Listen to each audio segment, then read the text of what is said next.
अऊज़ु बिल्लाहि मिनश्शैतानिर्रजीम बिस्मिल्लाहिर्रहमानिर्रहीम व बिही नस्तईन व हुवा खैरुल मुईन सुम्मा सलातु वस्सलामु अला रसूलिहिल करीम वल अइम्मतिल मयामीन।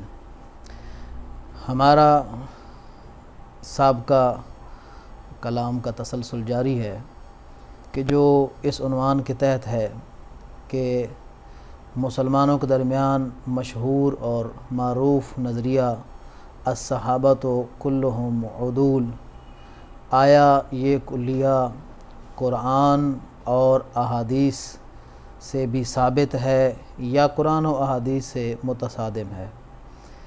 तो मैं साबका पार्ट्स में अर्ज़ कर चुका हूँ कि ये कुल्लिया कुरान के साथ मुतसादिम नज़र आता है और इसी तरह अहादीस मुबारका से भी मुतसादिम नज़र आता है।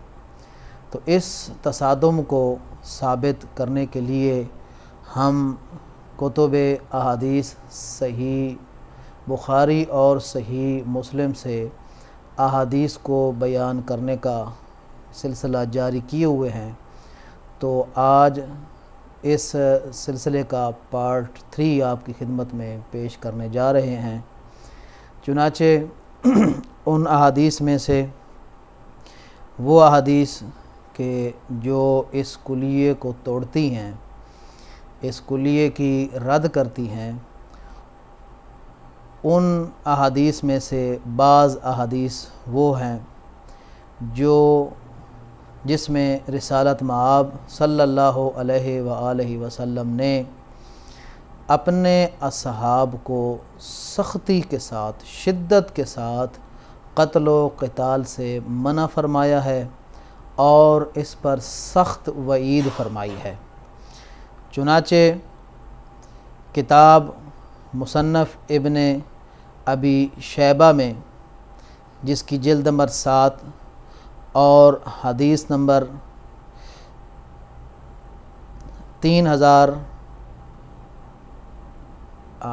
38,172 हदीस, कसीर हदीस का मजमुआ है और हदीस का नंबर भी बहुत बड़ा है। चुनाचे मुसन्नफ़ इब्ने अबी शैबा में रिवायत सही व सनद दर्ज है। अनिस सनाबिही क़ाला समिअतुहु यक़ूलो, कि रसूल खुदा सल्लल्लाहु अलैहि वसल्लम से ये रिवायत नकल करते हुए कहते हैं कि समिअतु रसूलुल्लाह सल्लल्लाहु अलैहि वसल्लम यक़ूलो अना फ़रतुकुम अलल हौज़, कि मैं तुमसे पहले हौज़े कौसर पर पहुँच जाऊँगा। व इन्नी मुकासिरुम बिकुमुल उमम, और मैं अपनी उम्मत की कसरत की वजह से दूसरी उम्मतों पर फ़ख्र व मुबाहात करूँगा। आगे फरमाते हैं फ़ला तक़्तुलुन्ना बादी, मेरे बाद हरगिज़ क़त्ल व क़िताल न करना। आप सल्लल्लाहु अलैहि वसल्लम ने सीग़े अम्र के साथ और इंतहाई ताकीद के साथ ये फरमाया है कि मेरे बाद क़त्ल व क़िताल न करना। ज़ाहिर सी बात है, कुफ़ार को कत्ल करना, मुशरिकीन को कत्ल करना अगर जवाज़ मौजूद हो तो कोई गुनाह नहीं है। ये जो क़त्ल व क़िताल से मना किया जा रहा है, मुसलमानों और मोमिनों को कत्ल करने से सख्ती से मना किया जा रहा है। इसी तरह दूसरी रिवायत के जो मुसन्नफ़ इब्ने अबी शैबा की में भी है, सही बुखारी में भी है और सही मुस्लिम में भी है, कि जिसमें जनाब अब्दुल्ला इब्ने उमर ने नबी अकरम सल्लल्लाहु अलैहि वसल्लम से रिवायत नकल की है कि जिसमें आप फरमाते हैं कि वई हकुम औ काला वई लकुम, हलाकत हो तुम्हारे लिए, ला तरजिउ बादी कुफ़ारा, मेरे बाद काफिर न हो जाना। कैसे काफिर न हो जाना? आगे रिवायत के अल्फाज हैं यज़रिबु बाज़ुकुम रिक़ाब बाज़िन, कैसे कि तुम में से बाज़ को कत्ल करोगे, बाज़ की गर्दनें उड़ाओगे, बाज़ की गर्दनें उड़ाने के साथ काफिर न हो जाना, इस बात का ख्याल रखना। इसी तरह तीसरी हदीस आपकी खिदमत में अर्ज़ करूं कि जो मुसन्नफ़ इब्न अबी शैबा में ही है ये रवायत, अली इब्न अब्बास से, जनाब इब्न अब्बास रज़ी अल्लाह ताला अन्हो से फरमाते हैं कि कालन नबी सल्लल्लाहु अलैहि वसल्लम ला तरतद्दू बादी कुफ़ारा, मेरे बाद मुर्तद हो के काफिर ना हो जाना। कैसे या रसूल अल्लाह? आगे फरमाते हैं यज़रिबु बाज़ुकुम रिक़ाब बाज़िन, बाज़ तुम में से बाज़ की गर्दनें उड़ाने के साथ, यानी मुसलमानों के दरमियान कत्लो क़िताल करना। एक मुसलमान दूसरे मुसलमान को अगर कत्ल करे और ख़िताब असहाब के साथ है, असहाब पहले मुखातब हैं, बिला वास्ता मुखातब असहाब हैं जिनको आप सल्लल्लाहु अलैहि वसल्लम हुक्म दे रहे हैं। हालांकि असहाब को पहले मालूम है कि कत्लो क़िताल, नाजायज़ कत्लो क़िताल हराम है। ये रसूलुल्लाह सल्लल्लाहु अलैहि वसल्लम की तरबियत का हिस्सा था। आप सल्लल्लाहु अलैहि वसल्लम ने जहाँ बाकी हलाल और हराम बताए हैं, इसी तरह किसी मुसलमान को या मोमिन को कत्ल करने की हुर्मत से भी आगाह फरमाया था, लेकिन अब स्पेशल फिर बता रहे हैं कि मेरे बाद एक दूसरे को कत्ल करने से काफिर और मुर्तद न हो जाना। तो गोया रसूल खुदा जाते हुए भरपूर ताकीद फरमा रहे हैं कि कत्ल क़िताल से बाज रहना। अब ये रिवायत जो है ये भी सही बुखारी जिल्द नंबर 6 और हदीस नंबर 6668 में 6668 नंबर ये हदीस है कि जिसमें आप सल्लल्लाहु अलैहि वसल्लम ने फरमाया कि ला तरतद्दू बादी कुफ़ारा यज़रिबु बाज़ुकुम रिक़ाब बाज़िन।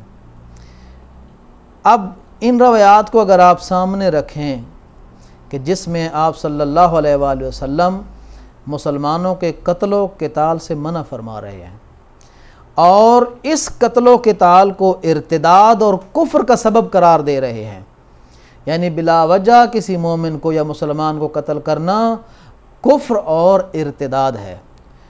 मैंने जो आपके सामने हदीसें पेश की हैं, इनमें से पहली हदीस जो मैंने ज़िक्र की है, इसमें फ़कत फरमाया ला तक़्तुलुन्ना बादी, मेरे बाद कत्ल ना करना।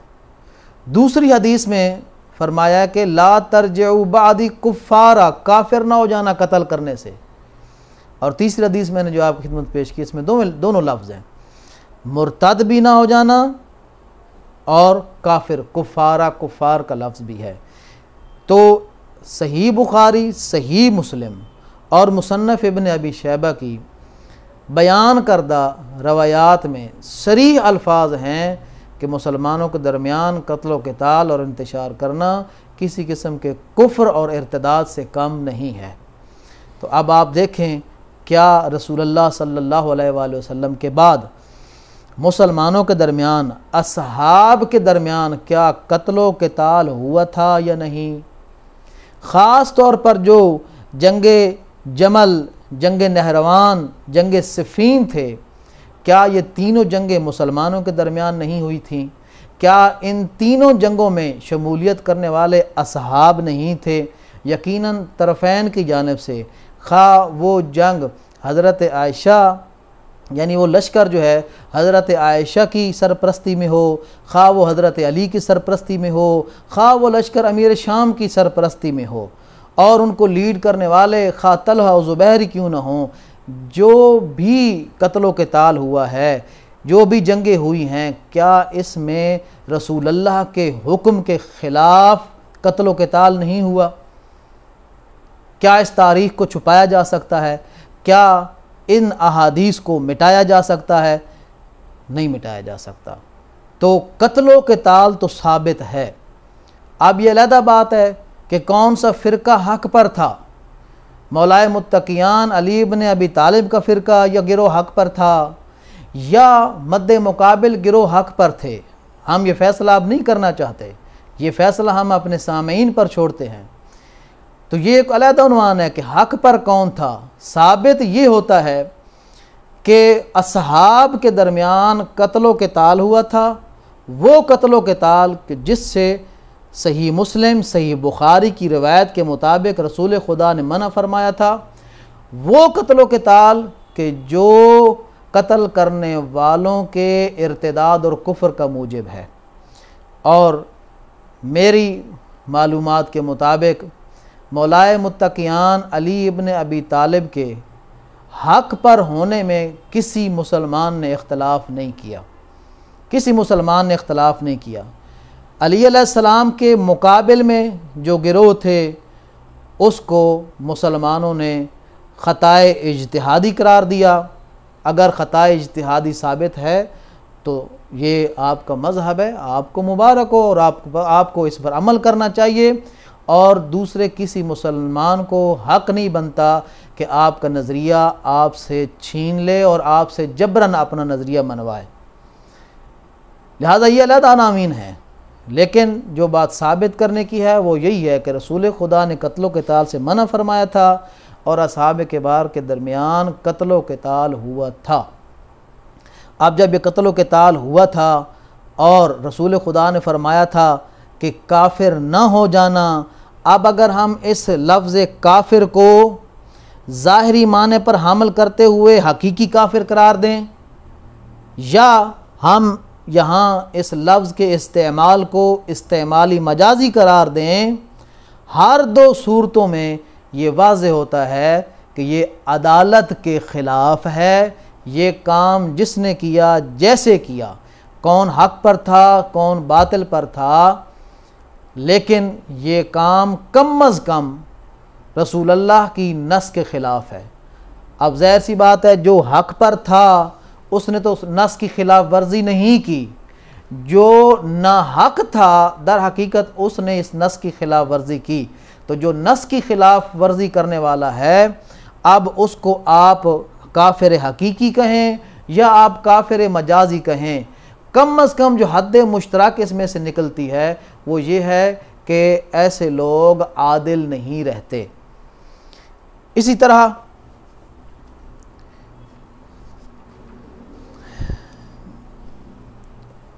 एक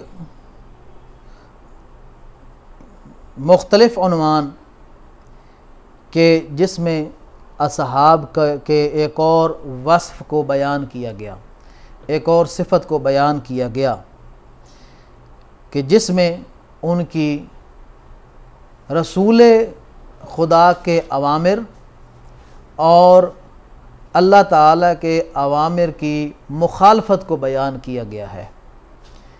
ये रवायात जो सहीहैन की या दूसरी मोतबर किताबों की रवायात हैं, इन्होंने सराहत के साथ फरमाया कि आप सल्लल्लाहु अलैहि वसल्लम की महफ़िल में बैठने वाले अफराद ने अल्लाह ताला के अहकाम की मुखालफत की है।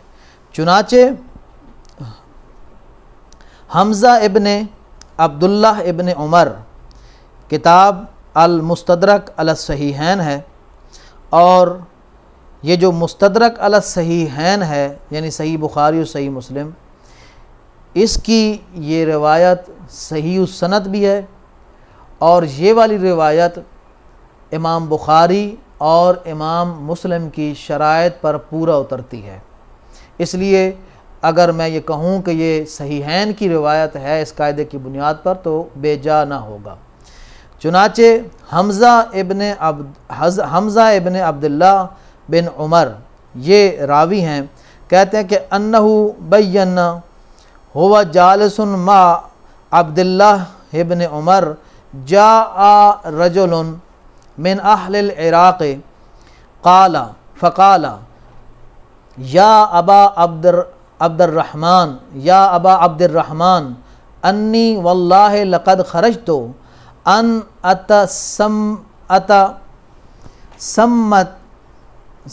अतसम्मत बेसम्मतिक व अक़्तदिया बेका फ़ी अम्र फ़िरक़तिन नास।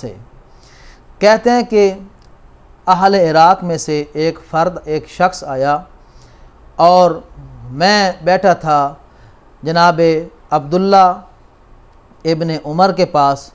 हम बैठे थे। हज़रत अब्दुल्ला इब्न उमर खलीफा सानी हज़रत उमर के फ़र्जंद हैं।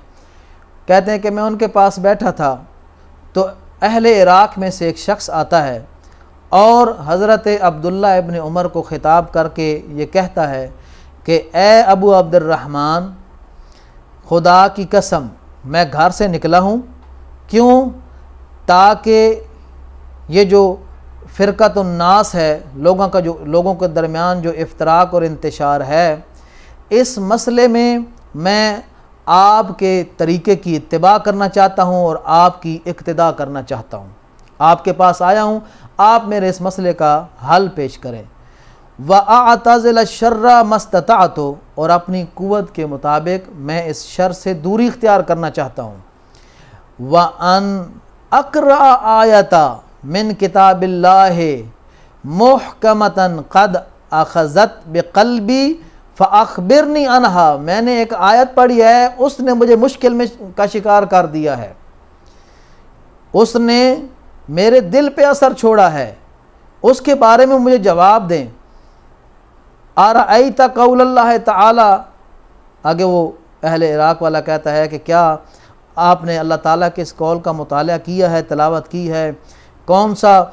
व इन ताइफ़तान, कुरान की आयत, व इन ताइफ़तान मिनल मोमिनीन नक़ततलू फ़अस्लिहू बैनहुमा फ़इन बग़त इहदाहुमा अलल उख़रा फ़क़ातिलुल्लती तबग़ी हत्ता तफ़ीअ इला अम्रिल्लाहि फ़इन फ़ाअत फ़अस्लिहू बैनहुमा बिल अदल व अक़सितू इन्नल्लाहा युहिब्बुल मुक़सितीन।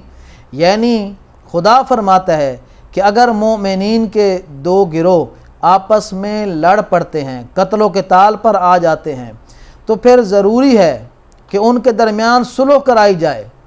लेकिन अगर उनमें से कोई एक बगावत करता है, सरकशी करता है, बागी हो जाता है, फ़इन बग़त बागी हो जाता है, अलल उख़रा दूसरे पर बगावत करता है, तो फिर फ़क़ातिलू अल्लती तबग़ी, तो फिर तमाम मुसलमानों का फ़र्ज़ बनता है उस बागी के ख़िलाफ़ जंग करे।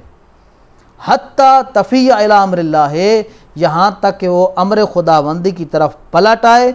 फ़इन फ़ाअत, अगर वो पलट आता है, फ़अस्लिहू बैनहुमा, तो फिर इन दोनों गिरोहों के दरमियान अदल के साथ सुलह करा दी जाए। और अल्लाह ताला सुलह करने वाले या अदल करने वालों को पसंद करता है। ये आयत पढ़ के वो इराक़ी कहता है अख़बिरनी अन हाज़िल आयत, मुझे ज़रा इस आयत के बारे में बताओ। चूँकि दो गिरोह थे, एक था अमीर शाम के मातहत, एक था अली इब्न अबी तालिब के मातहत। ये दोनों मुसलमानों के गिरोह थे, दोनों आपस में लड़ रहे थे, एक दूसरे के साथ कत्लो क़िताल कर रहे थे। ज़ाहिर सी बात है कि एक गिरोह बगावत कर रहा था, खलीफा वक्त के ख़िलाफ़ निकल चुका था। तो जैसे ही इस मुसलमान ने इस आयत को पढ़ा, ये आयत इस मौरद पर मुंतबिक होती हुई नज़र आई और उस मोमिन को अपने फरीज़े में कोताही नज़र आई। इसलिए वो परेशान हो गया कि इधर देखता हूँ कि असहाबे किबार बड़े बड़े लोग हैं जो कत्लो के ताल से दूरी इख्तियार किए बैठे हैं, इधर कुरान करीम क्या फरमाता है कि कत्लो के ताल करो। तो उसके ज़हन में ये बात थी कि कैसे मुमकिन है कि बड़ी शख्सियात ने ये कुरान की तिलावत ना की हो। इसलिए वो परेशान और हैरान था दो अमर के दरमियान कि बड़ी शख्सियात की इत्तिबा करे और जंग की तरफ ना जाए, या कुरान की बात माने और जंग की तरफ जाए। लिहाजा वो परेशान था। उसने हज़रत अब्दुल्ला इब्न उमर से इस मसले का हाल पूछा। तो फ़क़ाला अब्दुल्ला इब्न उमर, हज़रत अब्दुल्ला इब्न उमर कहते हैं माला का वले ज़ालिका, तुम्हें क्या है, इन सरफ़ अन्नी, जाओ अपना काम करो।